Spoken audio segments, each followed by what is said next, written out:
I lost my daughter in October 20th of 2013, and I had to deal with her opioid use pretty much by just telling her not to. She couldn't be around my house unless she was not doing that. She was into alcohol first. She was an angel. She was an angel until she was 16.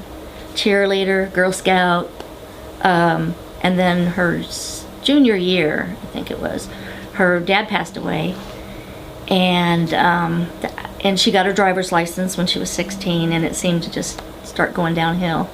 But the alcohol was, I mean, she had DUIs or whatever they call it for children under 16, you know. So we dealt with that, and finally, I guess she met a guy, and he introduced her to heroin. They had a very tumultuous relationship. And then she ended up getting pregnant, and it's surprising because she didn't use all that time. She looked wonderful. The only thing she would do is have maybe a little glass of wine, and she said the doctor said she could do that. I was kind of prepared that something might happen. So, she had overdosed a couple of times before, but I lived in Illinois then, and I was here in Rolla, because I have a place here in Rolla. And she called me from the hospital and told me that she overdosed, and that she was going to go home. And so I didn't think anything of it. I didn't think I should run. I should have ran, but she was of age, you know, she's an adult. But I should have went home and tried to get some help for her somehow. But I just didn't think anything of it. She didn't think she used that much, because she didn't shoot it.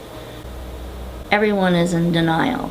Adults, family members, loved ones, and they don't want it. There's a stigma, and even though there's groups that make it awareness and education, I mean, there's still people that, kind of like I was, I guess.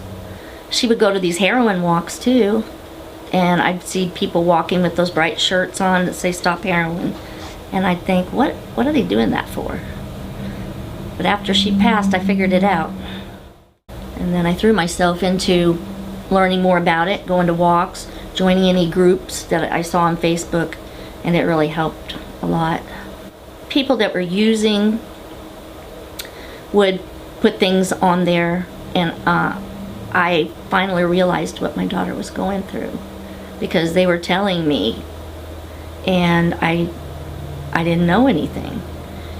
Then of course I would tell them about my story, and hoping that it would help one of those users.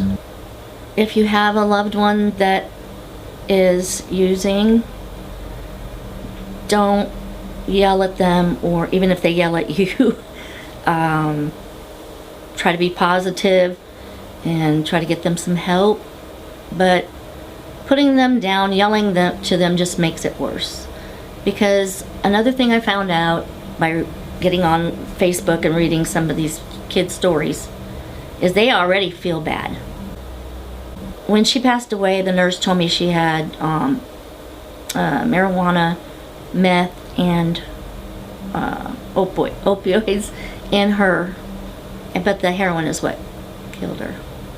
When I was going through her things, you know, they don't know what's going to happen.